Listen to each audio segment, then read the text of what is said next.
கொஞ்சம் எல்லாம் உட்காருங்கப்பா, பேசலாம்.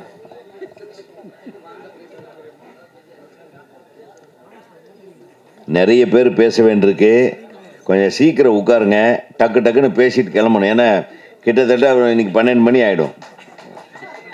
ஏற்கனவே காலையிலேருந்து நாங்கள் தொண்டை தண்ணி வைத்த பல ஃபங்க்ஷனில் பேசிகிட்டே வந்துட்டுருக்குறோம். ஏற்கனவே ஒரு ஃபங்க்ஷன் இதில் காட்டிட்டாங்க. அந்த ஒரு ஃபங்க்ஷன் முடிஞ்சு போச்சு. இப்போ அது 2வது ஃபங்க்ஷன். 2வது படம் விழாவை நடத்துகிற இந்த நமது தேசிய தலைவர் குழுவுக்கு எனது மனமார்ந்த வாழ்த்துக்கள். இது ஃபங்க்ஷன் நம்பர் 2. இந்த மேடையில் அமைந்திருக்கும் அனைத்து நல் உள்ளங்களுக்கும் எனது நன்றியும் வணக்கமும். தமிழ்நாடு திரைப்பட இயக்குனர் சங்கம் பெருமை கொள்கிறது. ஏன்னா எங்களுடைய இயக்குனர், எங்கள் துணைத் தலைவர் திரு அரவிந்தராஜ் அவர்கள் ஊமை விழிகள் அப்படிங்கிற ஒரு படத்தின் மூலமாக ஒரு மிகப்பெரிய புரட்சியை ஏற்படுத்திய ஒரு இயக்குனர். ஏன்னா அவர் கூட நாங்கள்லாம் அசிஸ்டண்ட்டாக இருந்தோம்.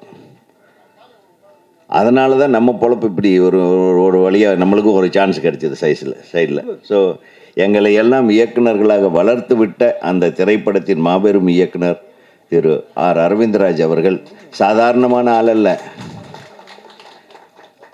அவங்க பெரியப்பா மிகப்பெரிய பாடலாசிரியர். கடவுள் என்னும் முதலாளி, கண்டெடுத்த தொழிலாளி, விவசாயி, அந்த பாட்டை எழுதினவர் அவர். ஒரு மிகப்பெரிய ஆளுமை மிக்க தமிழார்வம் கொண்ட, ஏன்னா அந்த சுதந்திர போராட்ட காலத்திலிருந்து அவங்கெல்லாம் அந்த குடும்பம் இருந்தது. ஸோ இந்த தேவரையாவுடைய படத்தை இயக்குவதற்கு முழு தகுதியும் உள்ள இயக்குனர் திரு ஆர் அரவிந்தராஜ். நான் அவர் ரொம்ப ரொம்ப அன்பானவர், மென்மையானவர், ரொம்ப சாஃப்ட்டு. அவர் கூட பழக பழக பேசிகிட்டே இருக்கணும்னு தோணும், அவ்வளவு அன்பானவர். ஏன்னா எனக்கு அவருக்கு நிறைய ரிலேஷன்ஷிப் இருக்குது. எனக்கு முதல்ல பேண்ட் ஷர்ட் எடுத்து கொடுத்தது சினிமாவில் அவர் தான். அது வரையில் நான் பழைய பேண்ட்டையே மாற்றி மாற்றி போட்டிருப்பேன். உண்மையாக சொல்கிறேன், இதெல்லாம் பொய் இல்லை. ஒருத்தர் சிறந்த மனிதராக, சிறந்த இயக்குனராக யார் ஒருத்தன் வரானா, தன்னோட சேர்ந்து கஷ்டப்பட்ட ஒருத்தன் என்ன மாதிரி ஆகணும்னு யார் ஒருத்தன் நினைக்கிறானா அவன் தான் மிகப்பெரிய இயக்குனர். அந்த வரிசையில் எங்களுடைய குடும்பத்தின் மிகப்பெரிய இயக்குனர் ஆர் அரவிந்தராஜ் அவர்கள் இந்த படத்தை எவ்வளவோ கஷ்டப்பட்டு, எனது அருமை தம்பி பஷீர் அவர்கள், அவர் தான் தயாரிப்பாளராக இதை ஆரம்பித்தார் இந்த படத்தை. அவரும் படாத கரணம் போட்டு சொல்லிடுவேன். ஆனால் உங்கள் லுக்கை பார்த்தா கொஞ்சம் பயமாக இருக்கு. நான் அவ்வளவு பக்காவாக அந்த வேஷத்துக்கு பொருத்தமான ஒரே ஆள் இந்த இந்தியாவிலேயே திரு பஷீர் அவர்களாகத்தான் இருக்கணும். ஏன்னா உண்மையிலுமே, ஆனால் அந்த கதாபாத்திரத்தை பண்ணுறாருன்னு சொன்ன உடனேயே அன்னையிலிருந்து அவர் புலால் உண்பதை நிறுத்தி விட்டார். உண்மையிலுமே அது ஒரு பெரிய விஷயம். இந்த படம் ரிலீஸ் வரை இன்னைக்கு வரையிலும் அதை கண்ட்ரோல் பண்ணிக்கிட்டே இருக்கிறோம். சீக்கிரம் ரிலீஸ் பண்ணிடணும், அப்போ தான் நம்மளுக்கும் பிரியாணி கிடைக்கும். இல்லை, அவ்வளோ ஒரு டெடிக்கேஷன், அவ்வளவு டெடிக்கேஷனோட இந்த படத்தை ஆரம்பித்தார். அப்போவே பிரம்மாண்டமாக ஆரம்பிக்கப்பட்ட திரைப்படம். அப்புறம் நடுவில் எஸ்எஸ்ஆர் தலைவர், நம்ம எனது நண்பர் சத்யா அவர்கள், அவர் வந்த கடைசியில் இது கொஞ்சம் சூடு பிடிச்சி படம் நிறைவடைந்து, ஒரு நண்பனுக்காக இன்னொரு நண்பன் தோள் கொடுக்குறாங்கன்னு சொல்கிறோமே, அதுதான் இது. அது சாதாரணமான தோள் அல்லங்க, ஒரு மிகப்பெரிய, அதாவது சரித்திரத்தில் இது பொன் எழுத்துக்களால் பொறிக்கப்படுகிற ஒரு திரைப்படம் இது. உண்மையாகவே சொல்கிறேன் நான். சாதாரணமாக யாராலையும் எடுக்க முடியாது. ஏன்னா அவ்வளவு ஸ்ட்ரெஸ்ஃபுல்லாக இருக்கும். கொஞ்சம் கரணம் தப்புனா மரணன்ற மாதிரி. கூடவே ஒரு ஆராய்ச்சியாளர் அண்ணன், யாருங்க, எங்கே அவர் தமணி அண்ணன், அவர் செட்லேயே நின்றுருப்பார். இல்லைங்க இப்படி இது தப்புங்க அப்படிம்பார். அவரை வச்சுக்கிட்டு இவரை கண்ட்ரோல் பண்ணுறது பெரிய டென்ஷனாக போச்சு அவங்களுக்கு. என்ன தேவரையா அப்படியெல்லாம் பண்ண மாட்டாரும்பார் ஒன்று.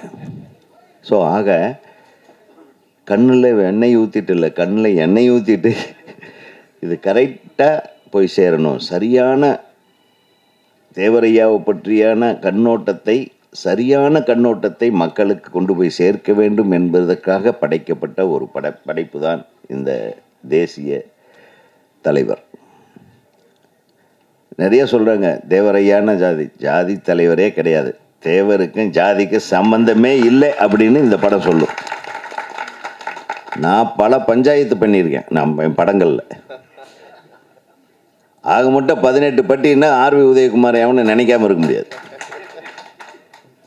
ஏன்னா கோகுலேந்திரா மேடம் உங்களையும் சேர்த்து சொல்லுங்க, நம்ம படங்கள்லாவே ஏன்னா எங்கள் கட்சியில் மிக முக்கிய பொறுப்பில் இருக்கிறவங்க கௌதமி அம்மா அவர்களோட என்னுடைய அன்பு சகோதரி அவங்க கௌதமி என்னுடைய படத்தில் 2வது படத்துலேயே ஹீரோயினாக நடித்தாங்க.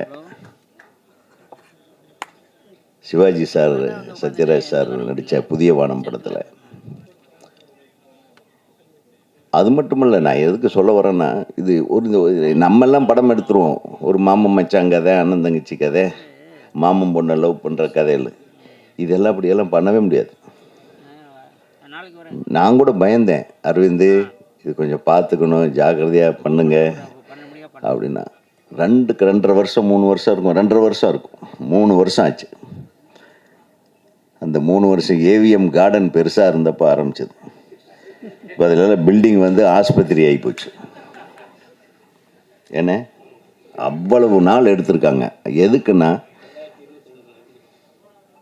அந்த ஆத்தென்டிகேஷன் அந்த நாட்களில் அந்த காலகட்டத்துக்கு கொண்டு போய் ஒரு காட்சி அமைக்கிறதுக்கு செட் ஆகட்டும், மற்ற வடிவமைப்புகளாக அதிகம் செலவும் பண்ண முடியாது. ஏன்னா தயாரிப்பாளர் புதுசு, அவருக்கு எதுவுமே தெரியாது. எதுக்குங்க அவ்வளோ செலவும் பாரு, அவர் இருக்காரே பயங்கர கஞ்சன், அவர் காசே நிறைய பேர்த்துக்கு கொடுக்கல. அதனால் அவர் என்ன சொல்கிறாரு, எங்களுக்கு காசே கேட்காம எல்லாம் பண்ணாங்க அப்படின்ட்டார். ஏன்னா நீங்கள் எடுத்தது தேசிய தலைவரோட படம், யாருக்கு காசு கேட்பா? அவங்க சண்டை போடுவாங்களே என்ன? எல்லாரும் நடிச்சிருப்பாங்க, தமிழ் இண்டஸ்ட்ரியே நடிச்சிருக்கும். ஏன்னா சினிமாவை நேசிக்கிற ஒவ்வொருத்தரும் கலைஞர்களுக்கும் இந்த படம் இவர் அந்த கெட்டப்பில் பார்த்துலேருந்தே நான் ஆடி போயிட்டேன். ஓ இது ஏதோ பெரிய லெவலில் இது வரப்போகுதுன்னு. அந்த பயத்திலேயே தான் அரவிந்தராஜ் சார் உண்மையிலுமே அவர் நைட்டெல்லாம் தூங்கியிருக்க மாட்டார். கடைசியில் எவனாச்சும் முதல்ல கல்லடி அவருக்கு தான் விழும், ஏதாச்சும் தப்பு பண்ணால். கரெக்டாக? ஆனால் அவ்வளவு சிறப்பாக இந்த திரைப்படம் வந்திருக்கிறது என்றால் அது ஒட்டுமொத்த குழுவும், தயாரிப்பாளரும் சரி, பஷீர் அவர்களும் சரி, அரவிந்தராஜ் அவர்களும் சரி, அந்த ஆராய்ச்சியாளர் அண்ணனும் அவர்களும் சரி, இதில் நடித்த நிறைய விஷயங்கள் பார்த்தா காந்தி பிரமாதமாக இருக்கார். Hats off. அது காந்தி யார் நடித்தாங்கன்னு தெரியல. யார்? சூப்பர், ஒரு கைத்தட்டு. நீங்கள் பார்த்தீங்க இல்லையா, நேரு ஆகட்டும் காந்தி ஆகட்டும் எல்லாம் எக்ஸ்ட்ராடனரியாக இருந்தது. இவர் சுபாஷ் சந்திர போஸ் அப்படியே இருக்கான் பார்த்தாலும்.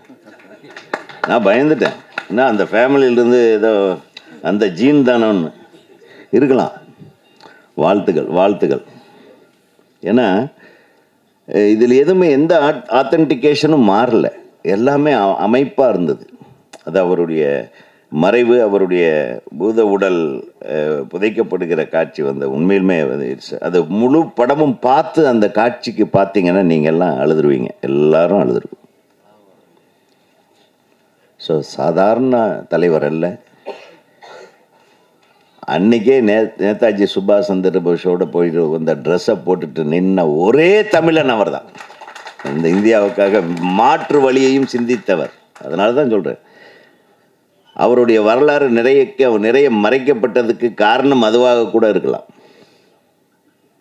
மிக முக்கியமான காரணம், ஒரு சாதிக்குள் அவர் அடங்காதவர் என்பதை இந்த திரைப்படத்தின் மூலமாக அனைவரும் தெரிந்து கொள்ளப் போகிறார்கள். இந்த திரைப்படத்தை வாழ்த்த வந்திருக்கும் அனைவருக்கும் எனது மனமார்ந்த நன்றி. தானண்ணா இருக்காங்க, தானண்ணன் தான் பிரமாதமாக சொன்னார் இளையராஜா அவர்களை பற்றி. கற்றனை தூரு மணற்கேணி அதை சொல்லி மாட்டிக்கிட்டார். அவர்கிட்ட நம்ம பேசும்போதே ஜாக்கிரதையாக தான் திருக்குறளுக்கு வேற ஒரு மொழி சொல்லுவார், ஒரு கருத்துரை சொல்லுவார் இளையராஜா சார். ஏன்னா அதுக்கு சரியாக இருக்கும். ஆக எல்லாரும் வளர வளர அறிவும் வளர்கிறது, நம்மளும் வளரணும். நம்ம இன்னும் அங்கேயே நிற்கிறோம். இன்னும் சினிமா வளரணும். சினிமா நல்லா தான் இருக்குது. சினிமாக்காரங்கெல்லாம் வளரணும். இப்போ எப்படி நல்ல படங்கள் எல்லாம் ஓட வைக்கிறது? நல்ல படங்களுக்காவது நான் நிறைய தியேட்டர்கள் கொடுங்க. தியேட்டர்களில் போட்டால் கலெக்ஷனை கரெக்டாக கொடுங்க. இதுக்காக ஒரு குரூப் போராடிக்கிட்டே இருக்குது. நாங்கள்லாம் மேடைக்கு மேடை பேசுகிறேன், எங்களை காப்பாற்றுங்கன்னு. தேவரையா படத்தையாவது காப்பாற்றுங்கள் என்று கூறி உங்கள் அனைவரிடத்தும் நன்றி கூறி விடைபெறுகிறேன். நன்றி, வணக்கம்.